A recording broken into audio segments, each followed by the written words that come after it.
God, that you've shown in our hearts, and we thank you for the gift of salvation. We thank you for your word, for giving us the opportunity to know you and to interact with you day by day. Bless our Bible study this evening for your glory. In Jesus' name, amen.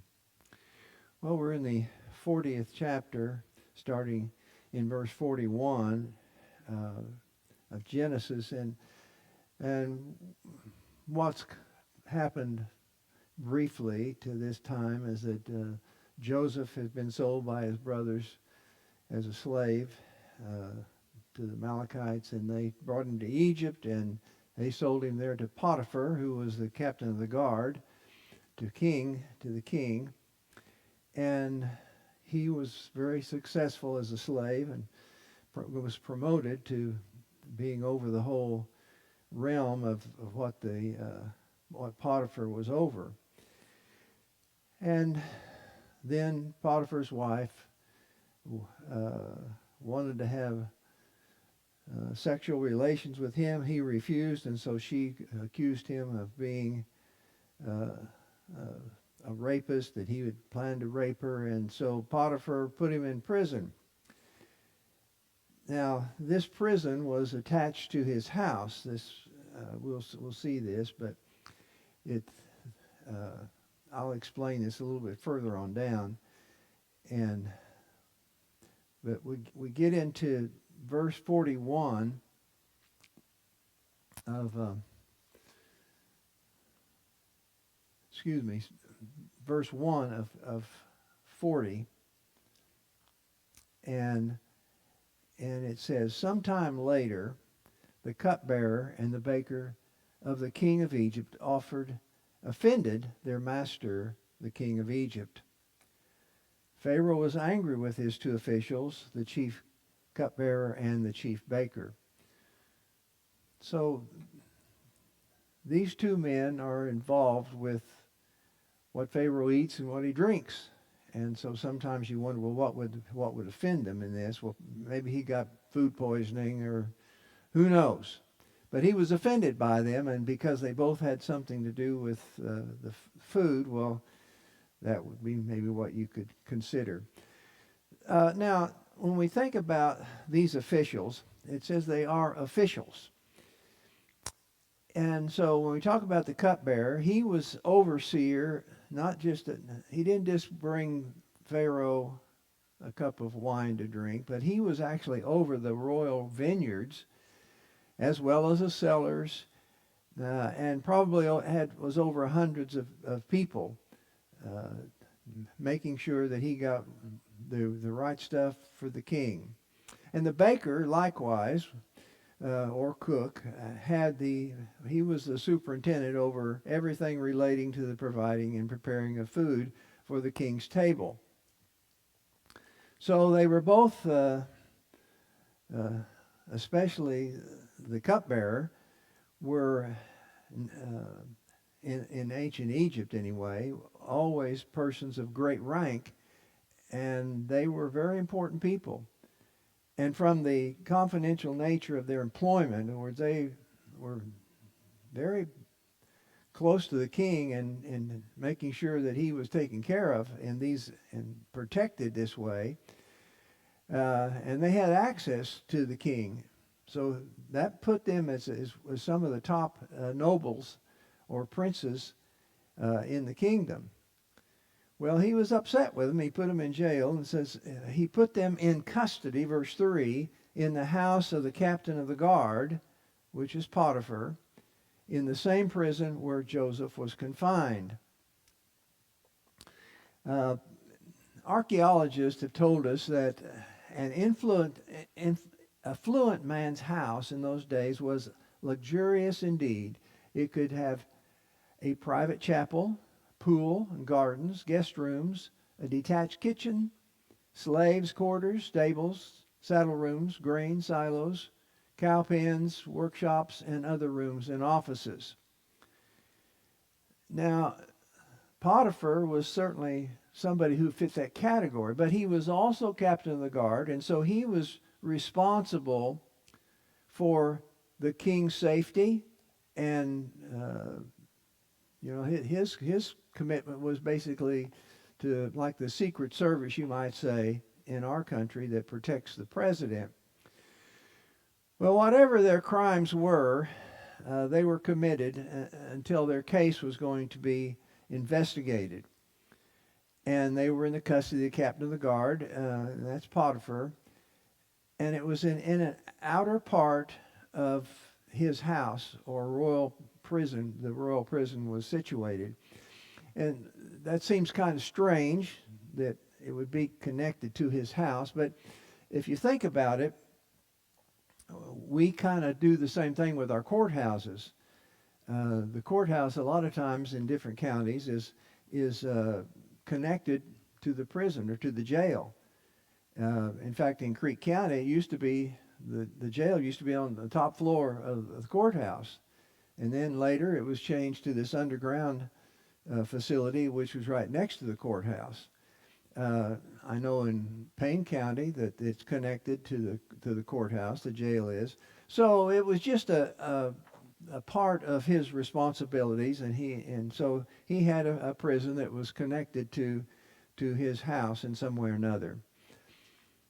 So in verse 4, the captain of the guard assigned them to Joseph, and he attended them after they had been in custody for some time. Now, as you remember, the warden of this prison had seen how faithful and how helpful that Joseph was in the prison, and so he actually turned the responsibility that he had over to Joseph, even though he was a prisoner. So Joseph was basically the warden, only he didn't have the freedom of a warden. So, and it says, when Potiphar assigned these men to Joseph, Joseph attended them after they had been in custody for some time. So he was, you think about Potiphar and his relationship to Joseph. So it seemed that he was probably satisfied that Joseph was probably innocent.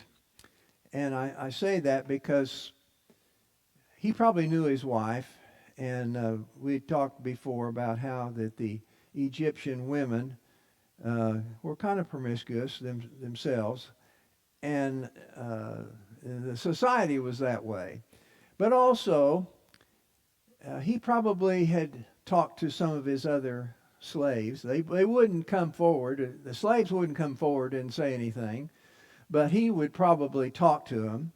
And this woman had been going after Joseph for some time, and so I imagine that Potiphar, that the slaves knew what was going on. They knew what her intentions were, and they knew Joseph, and so they didn't have an eyewitness to anything, but I think that Potiphar probably got the place where that he felt like that Joseph probably was innocent. However, Joseph was just a slave. He was just chattel. He just something that Potiphar owned. But he had to deal with his wife. And so, put Joseph in prison. He's just a slave. He's nobody important, really. He was helpful, very helpful to Potiphar, but he's still just a slave. And his wife, he needs to kind of keep happy, and if he doesn't do something with Joseph, then she's going to be grumpy, and there's going to be some scandal, and who knows, she might start a problem. So he just leaves him in prison. And again, Joseph's status is just a slave. He was helpful, but he's still just a slave. He was just bought by Potiphar. And we're going to see that that's who this was. This captain of the guard was Potiphar. So I think the relationship with Joseph was just business. I don't think they had any close relationship. I think there was maybe some respect that Potiphar may have had for Joseph, but basically he turned these people over to Joseph's care as the warden, This is just business. So you think about what's going on in Joseph's life. He was a young man of 17, and he just kind of naive and wasn't particularly wise in how he dealt with things, and he was a favorite child, and he wore his coat of many colors, or his special coat, and he reported on the failings of his brothers, but he also told them about his dreams. And these are, there were ways that if he had the wisdom of an older person, he probably could have handled himself better among his brothers. But he was 17. He was just, he was learning. Well, he learned all right, and he got sold as a slave. And now, he's as a slave, well, he's now developed into a very credible manager in Potiphar's household. And Potiphar puts him in charge of everything. Well, he's learned a lot, learned about management, and he's also probably learned about managing people as well, because there were other servants or slaves that were under him, and so he worked with them.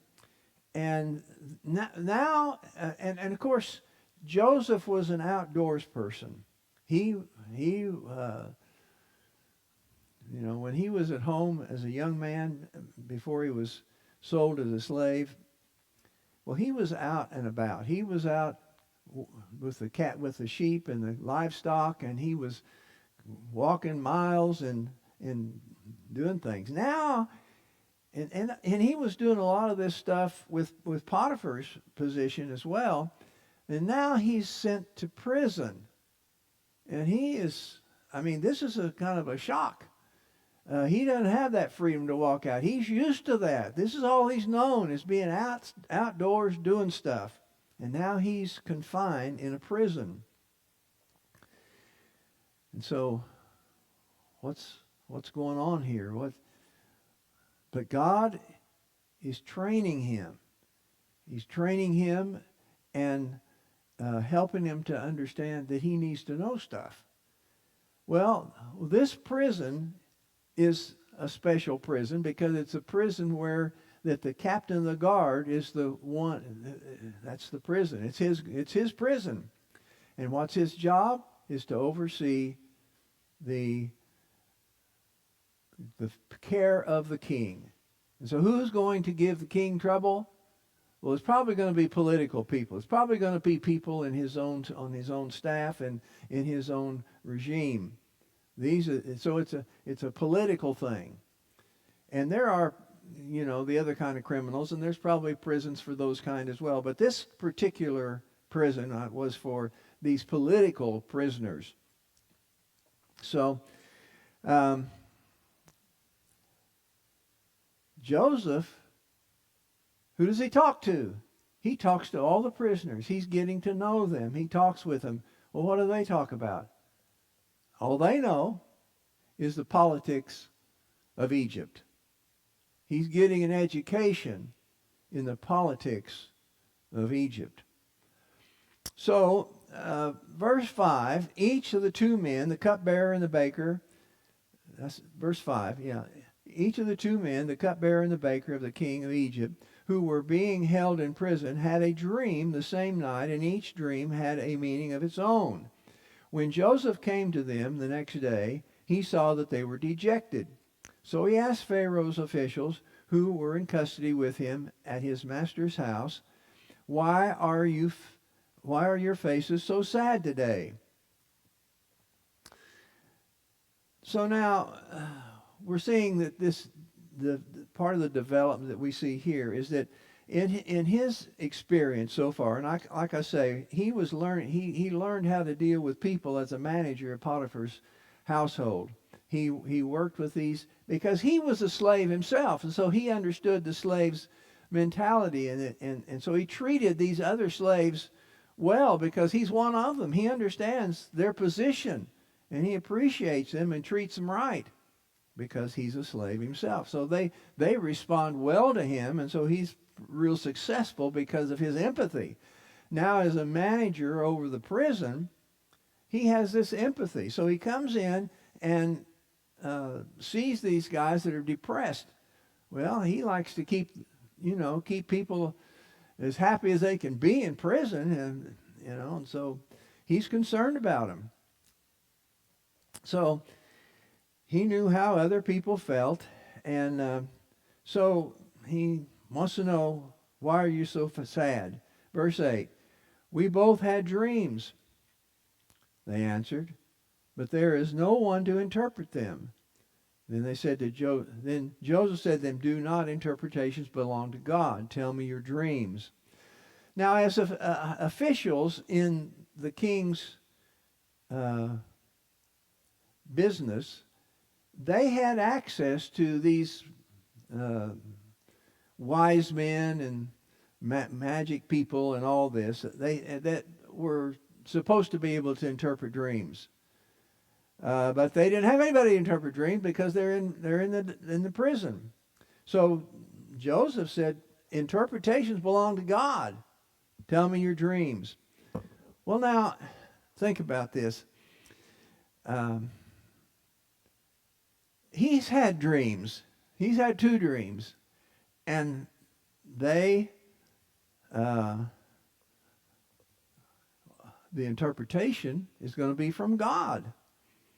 And so he's kind of telling his own story here. So anyway, he implies that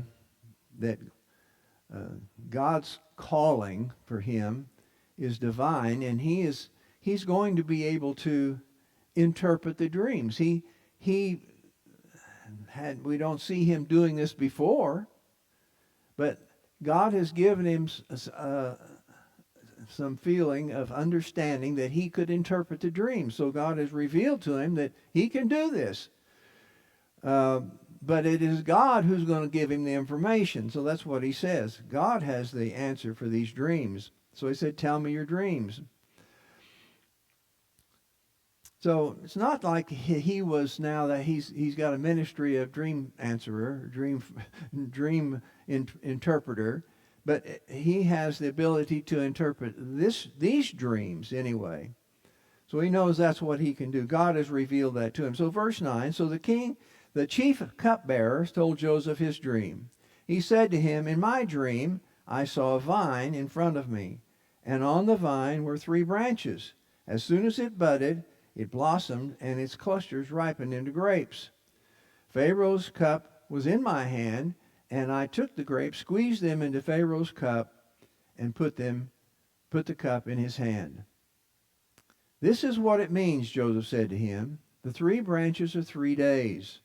Within 3 days, Pharaoh will lift up your head and restore you to your position, and you will put Pharaoh's cup in his hand, just as you used to do when you were his cupbearer. But when all goes well with you, remember me and show me kindness. Mention me to Pharaoh and get me out of this prison. Get me out of here. He doesn't feel comfortable in this prison. He's confined, and well, it's prison. He wants more than this.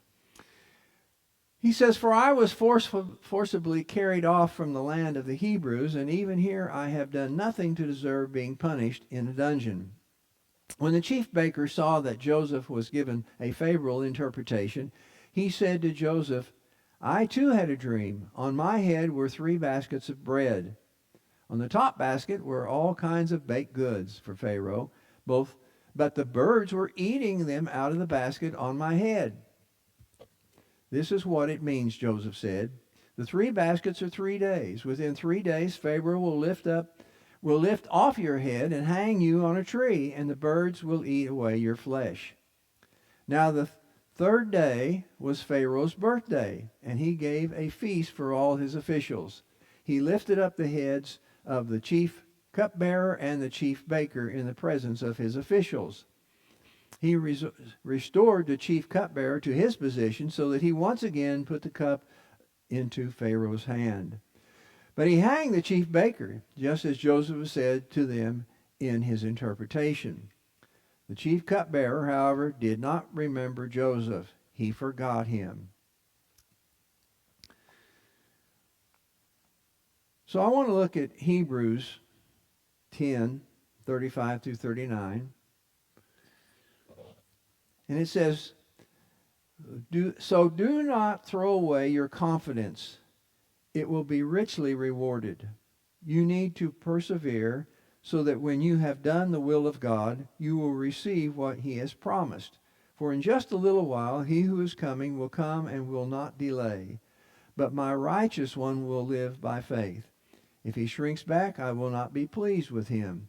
But we are not of those who shrink back and are destroyed, but of those who believe and are saved. And then in Psalms 37:7 says, be still before the Lord and wait patiently for him. Do not fret when men succeed in their ways, when they carry out their wicked schemes. In Lamentations 3:26, it is good to wait quietly for the salvation of the Lord. Now that's where Joseph is, and that's what he's been doing. He's been waiting for the Lord. He's got some excitement, though, about the idea of being released. He's kind of got a little bit of encouragement because this man, this cupbearer, is a high official. He's an important guy. And he is going to be able to tell Pharaoh about him, and he's going to work out this cupbearer owes him. You know, he's going to get Joseph out of there. Well, chapter 41, verse 1. When 2 full years had passed, Pharaoh had a dream. 2 full years have passed. Remember, it says that the cupbearer forgot Joseph. He got back into his old way of life, and Joseph was just an old slave back there, and he's excited about his life. He's not concerned about Joseph any longer. But what is going on here? 2 years. And what has happened with Joseph? God has not allowed Joseph to look to humans for deliverance. So Joseph has to give up on this great hope that he had in this human being, this cupbearer. The Lord isn't going to allow the cupbearer to be his salvation. And so again, he's just got to wait quietly on the Lord. So it says, again, verse 1, when 2 full years had passed, Pharaoh had a dream. He was standing by the Nile when out of the river came up 7 cows, sleek and fat, and they grazed among the reeds. After them 7 other cows, ugly and gaunt, came up out of the Nile and stood beside those on the riverbank. The cows that were ugly and gaunt ate up the 7 sleek fat cows. Then Pharaoh woke up. He fell asleep again and had a second dream. 7 heads of grain, healthy and good, were growing on a single stalk. After them 7 other heads of grain sprouted, thin and scorched by the east wind. The thin heads of grain swallowed up the 7 healthy, full heads. Then Pharaoh woke up. It had been a dream. In the morning, his mind was troubled. So he sent for all the magicians and wise men of Egypt. Pharaoh told him his dreams, but no one could interpret them. Now, he is troubled. It says he was troubled. His mind was troubled about these 2 dreams. And he can't shake it off. He knows there's something serious about these dreams, but he can't shake it off. And the magicians and the wise men couldn't tell him what it was, but it's there. and he can't get rid of this feeling that this is something serious. Well, now this happened in another story, and I want to read that over in Daniel chapter 2, starting in verse 1. and I'm just reading this to help you to understand that this burning inside of Pharaoh is because of this dream, and he can't shake it off. So it says, in the 2nd year of his reign, Nebuchadnezzar had dreams. His mind was troubled, so he could not sleep. So the king summons the magicians, enchanters, sorcerers, and astrologers to tell him what he had dreamed. When they came in and stood before the king, he said to them, I have had a dream that troubles me, and I want to know what it means. Then the astrologers answered to the king in Aramaic, O king, live forever. Tell your servants the dream, and we will interpret it. The king replied to the astrologers, This is what I have firmly decided. If you do not tell me what my dream was and interpret it, I will have you cut into pieces and your houses turned into piles of rubble. But if you tell me the dream and explain it, you will receive from me gifts and rewards and great honor. So tell me the dream and interpret it for me. Once more they replied, Let the king tell his servants the dream, and we will interpret it. Then the king answered, I am certain that you are trying to gain time, because you realize that this is what I have firmly decided. If you do not tell me the dream, there is just one penalty for you. You have conspired to tell me misleading and wicked things, hoping the situation will change. So then, tell me the dream, and I will know that you can interpret it for me. The astrologers answered the king, There is not a man on earth who can do what the king asks. No king, however great and mighty, has ever asked such a thing of any magician or enchanter or astrologer. What the king asks is too difficult. No one can reveal it to the king except the gods, and they do not live among men. This made the king so angry and furious that he ordered the execution of all the wise men of Babylon. So I read that because I want you to understand that this was inside of Nebuchadnezzar, and he knew that there was something important, and he couldn't get at it. He just couldn't get at it, and it just angered him because he didn't want to be tricked. And so his idea was, well, if you're so wise, you can tell me my dream. And they just said, we can't do that. Well, the point I'm making is that this is the same feeling that Pharaoh had. He's had these two dreams, and it's in him, and he can't shake it. Okay, now let's think about another way that this could have been brought to the attention of Pharaoh. So say a wise man comes up to him and says, Pharaoh, you know, I can tell the future. And the future is that we're going to have 7 years of plenty and 7 years of drought and famine. And we need to prepare for it. Well, that's kind of weird. And he probably would thinking, oh, I don't know, that doesn't make much sense to me. But God didn't do it that way. God didn't send somebody to tell him about this. He put this dream in him, and now it's aching to get out. It's aching to have an answer. And he needs to have an answer. Now, so we come to this, and it says that then the chief cupbearer said to Pharaoh, Today I am reminded of my shortcomings. Pharaoh was once angry with his servants, and he imprisoned me and the chief baker in the house of the captain of the guard.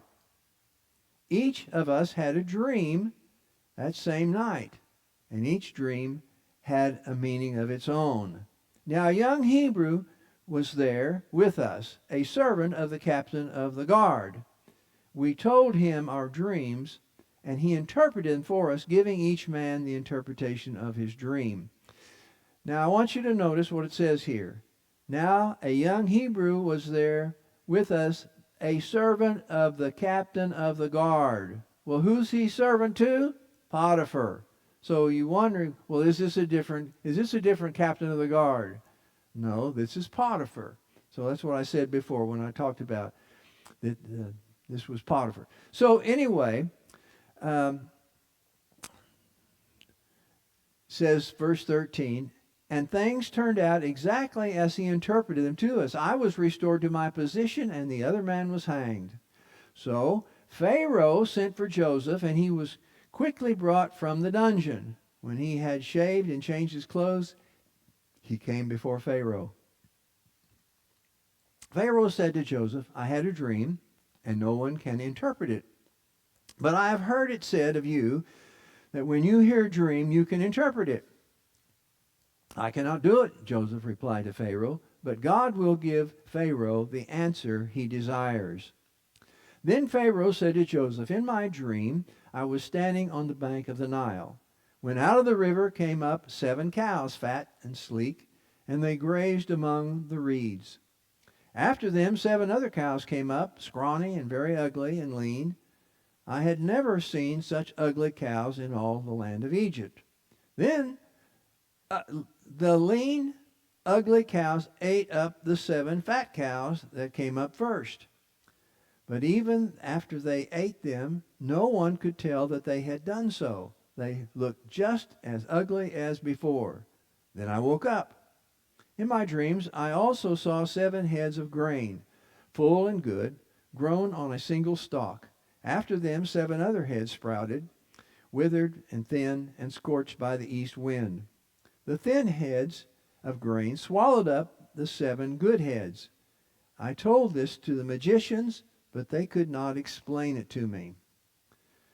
Joseph said to Pharaoh, the dreams of Pharaoh are one and the same. God has revealed to Pharaoh what he is about to do. So, if he had one dream, he may have, not thought much about it. It's just a dream. But when he had 2 dreams, it now seemed to be something very serious. So, it would be, nice if somebody came along and told what was going to happen in the next 14 years. But you see, that's not what he said. That's not what he said. He said that God has revealed to Pharaoh what he is about to do. What God is about to do. He's going to reveal that what God is about to do. He's not somebody who's giving a forecast of something that might happen. But what God is about to do. And we go back to this feeling that it is in us when something is really bugging us, it's in us, and we've got to have an answer. We want to know the answer. We don't want any fake stuff. We don't want to hear from somebody maybe because they're a psychologist or maybe because they're a close friend or whatever. We want to know something that's really right. And there's so many people who tell us things, but it just doesn't fit. It just doesn't seem right. But when you get into the Word of God, there is where we're really going to find the truth. And I think this is what we have to take out of this for our own selves, is to recognize that there is truth. And we'll find it in the Word of God. And it isn't man's truth. Just like all these wise men and magicians and all these people couldn't do anything. They couldn't really give an answer.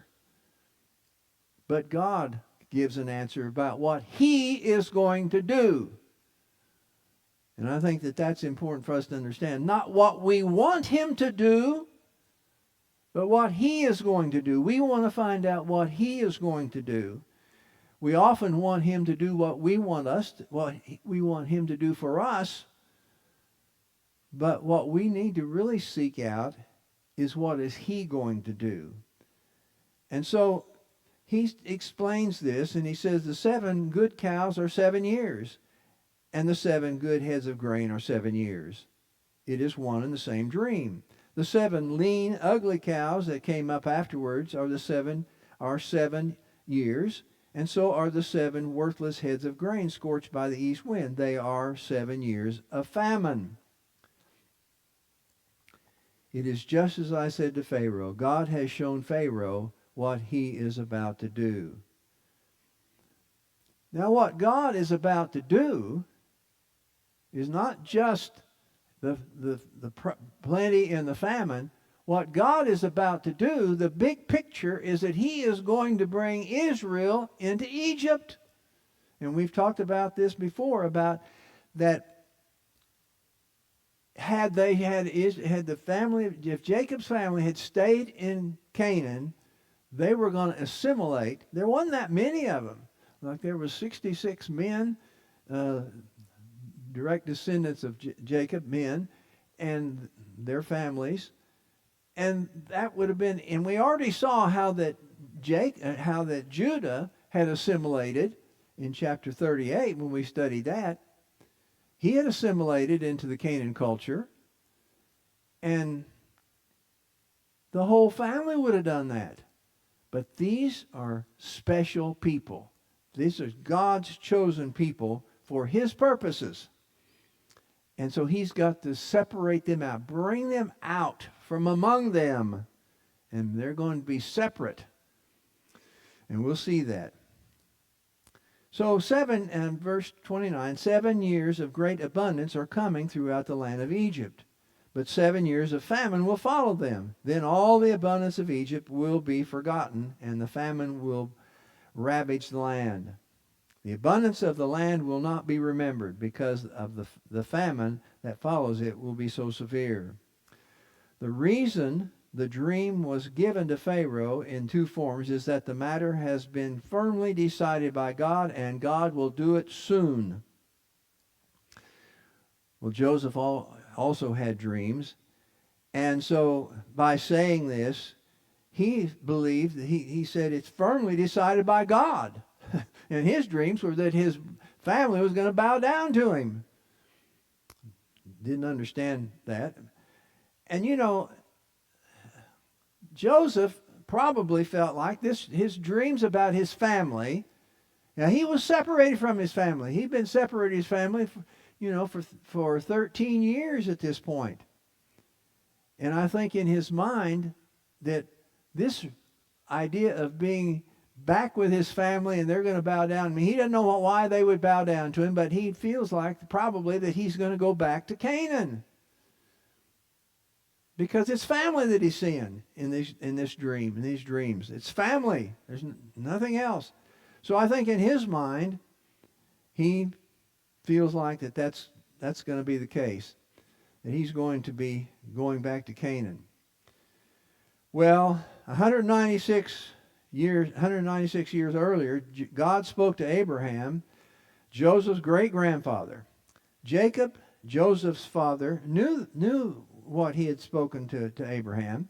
And we do not know if Joseph knew this at the time, or even if he did, he probably didn't seem to be relevant to Joseph's situation. But anyway, in Genesis 15, starting in verse 12, it says, and this is God and the relationship with God and Abraham now. It says, as the sun was setting, Abram fell into a deep sleep, and a thick and dreadful darkness came over him. Then the Lord said to him, know for a certain that your descendants will be strangers in a country not their own, and they will be enslaved and mistreated 400 years. But I will punish the nation that serve as slaves. They serve as slaves. And afterward they will come out with great possessions. You, however, will go to your fathers in peace and be buried at a good old age. In the 4th generation your descendants will come back here, for the sins of the Amorites have not yet reached its full measure. So this is, again, the the beginning of the fulfillment of what that prophecy was. And now, so we see that the descendants of Abraham are going to leave Canaan.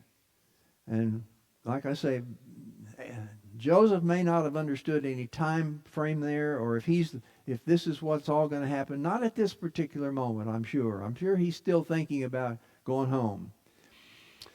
Well, so verse 33, and now let Pharaoh look for a discerning and wise man and put him in charge of the land of Egypt. Let Pharaoh appoint commissioners over the land to take a fifth of the harvest of Egypt during the 7 years of abundance. Well, I've often thought of this, and every time I read it and go over this, I think, a fifth. You're taking a fifth of the crop, and then that's supposed to last for 7 years when the 4/5 last 7 years? Well, let's think about that. First of all, I think of the when the oil, this is, I don't know, back in the 80s, 90s, I don't know when it was, back when there was an oil boom. I mean, everybody was getting in the oil business. And people were making scads of money. I mean, oil was way up there. It took about $18 to break even. And the oil was, I don't know, way up there. 70s, 80s, I don't know. I think maybe, I don't remember how much it was. But they were making so much money. And they bought houses, and they bought land, and they bought boats and airplanes and jets. And man, they were doing great. And then, boom, the bottom fell out. And the price of oil went below $18. They couldn't make any money. They couldn't afford to even pump the oil out of the ground. And all that money was spent wastefully. And I won't say exactly what he said. Basically, he said, "Oh God, please bring back the boom, the oil boom, and I promise not this time to waste it like I did before." So when there's prosperity, there's a lot of waste. That's one thing. Another thing is that they're not going to be able to eat all this grain of this 4/5 that they're getting. So they're planning on, maybe storing it up because they've heard that there's supposed to be a famine. They don't necessarily believe it, but the Pharaoh said this, and we're going to do what he says. The crazy old guy, but we'll do what he says. And so they have some that they do that they put away from themselves. Another thing is that when you think about this, people, when they get to the place to where that there is rationing, they just don't eat as much. They're more careful, how they deal with this. And also, a fifth of the prosperity could be, what a normal crop would be. So Joseph is getting his information from God, so this is what he's recommending. So verse 35, they should collect, he's telling the Pharaoh, they should collect all the food of these good years that are coming and store up the grain under the authority of Pharaoh to be kept in the cities for food. This food should be held in reserve for the country to be used during the 7 years of famine that will come upon Egypt, so that the country may not be ruined by famine. Now, once again, we go back to this urgency, this burning in Pharaoh about these dreams.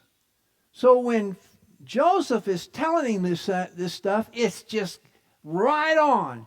It's dead right center in what he's feeling. This is right.